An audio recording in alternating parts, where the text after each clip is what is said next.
Bueno, vamos a hablar de economía y vamos a tratar de hacerlo de manera tal que todo el mundo pueda entender, porque hay muchísima ansiedad, mucha preocupación y además incertidumbre respecto de qué se puede venir.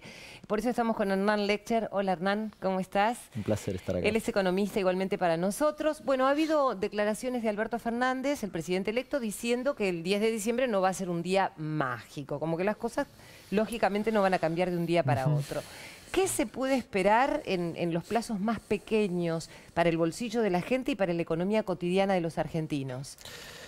A ver, de acá a fin de año, lamentablemente, lo que uno está viendo es que hay una especie de campo minado, digamos. Hay un montón de ámbitos donde el próximo gobierno tendrá que resolver algunas cosas, digamos, vencen, si se quiere, durante este mandato del actual gobierno y que nos afectan al conjunto de los argentinos. En este último tiempo hubo aumento en general de los productos de la canasta, pensando, por ejemplo, que posiblemente el acuerdo de precios y salarios le impida en el futuro un aumento de esos precios. Entonces hay una especie de anticipo de aumentos. Bueno, en la provincia de Buenos Aires el anuncio del aumento de la luz, tenés aumentos en los colegios, tenés aumentos en las prepagas, digamos. La verdad que de acá a final de año no es un escenario muy positivo. Yo te pregunto, Hernán, ¿qué pasa con...? Escuchaba, por ejemplo, hablar al sector de la Cámara de Panaderos, por ejemplo, ¿no? Entonces ellos decían, bueno, aumenta la materia prima, aumenta la harina, etcétera, etcétera, y en consecuencia eso por ahí se traslada al pan.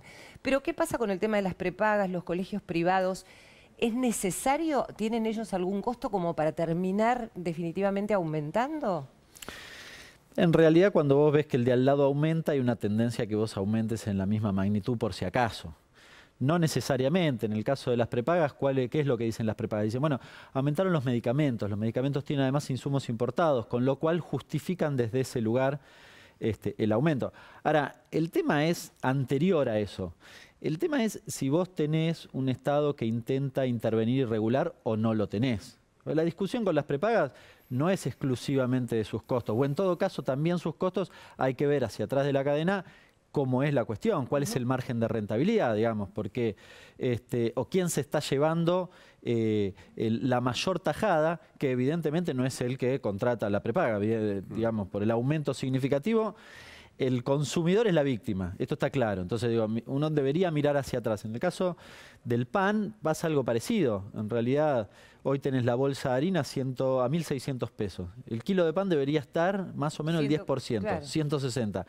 Está menos de eso. O sea, el que lo compra se enoja porque está caro. El panadero no puede sostener su panadería.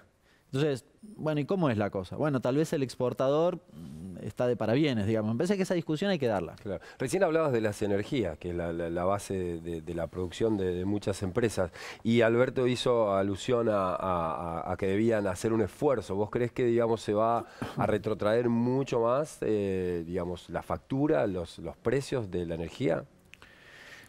A ver, dependerá de las discusiones que vengan a partir del 10 de diciembre. ¿Por qué digo esto? Porque en realidad en este segundo semestre debió haber habido audiencia pública, que es cada 6 meses, no la hubo, así que probablemente en diciembre tengas audiencia pública de luz, gas, además con la característica de que intervenga la provincia y la ciudad de Buenos Aires en lo que tiene que ver con el ámbito geográfico de lo que se llama AMBA.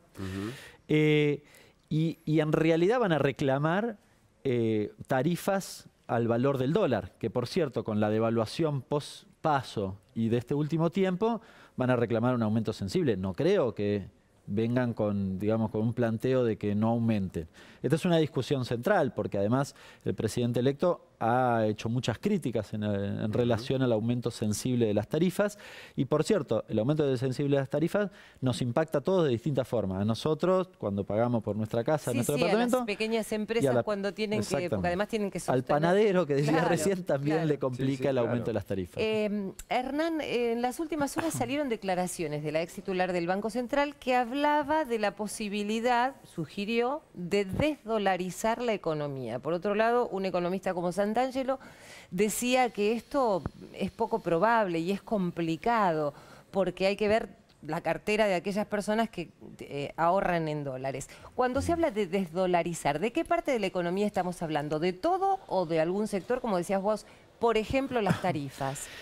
No, a ver, no tiene absolutamente nada que ver con los depósitos en dólares. La imposibilidad de comprar dólares está dada por el actual, digamos, los controles cambiarios, el cepo.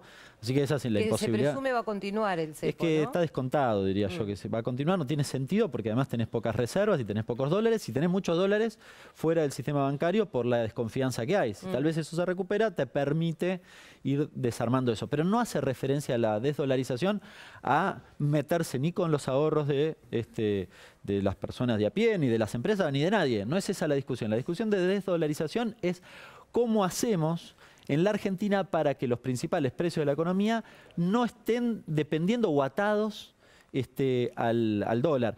Y que por lo tanto, si mañana tenés una devaluación, se te escapen. ¿Pasa en el resto de los países de Latinoamérica? ¿O en realidad pasa solo en la Argentina eso y no pasa en el resto de los países? ¿Y qué pasa, por ejemplo, de con el mercado Latinoamérica? inmobiliario? Es una preocupación constante porque hay mucha gente joven que a veces no tiene acceso a su primera vivienda. Entonces, uno tiene un salario en pesos, sin embargo, cuando tiene que comprar una vivienda cada vez está más lejos de esta situación. Y la verdad que es bastante complicado.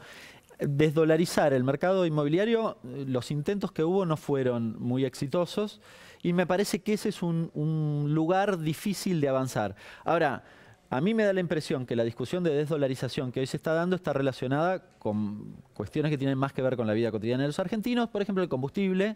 Digamos, mañana aumenta el precio del petróleo a nivel internacional y a nosotros nos afecta. Las tarifas. Las tarifas. O el trigo. Hoy tenés el pan que pones en tu mesa, tiene el precio de la bolsa de Chicago. Esto es un despropósito en un país que produce trigo, ¿no? Entonces, hay mecanismos y después se puede discutir cuál es la política. Ahora, yo comparto que en esos aspectos, al menos en esos tres, es importante desdolarizar. Digamos, que cada vez que haya una devaluación, vos no tengas que preocuparte por eso, porque si no estamos todos mirando el dólar todo el día, todo el tiempo, como ha sucedido en este último tiempo.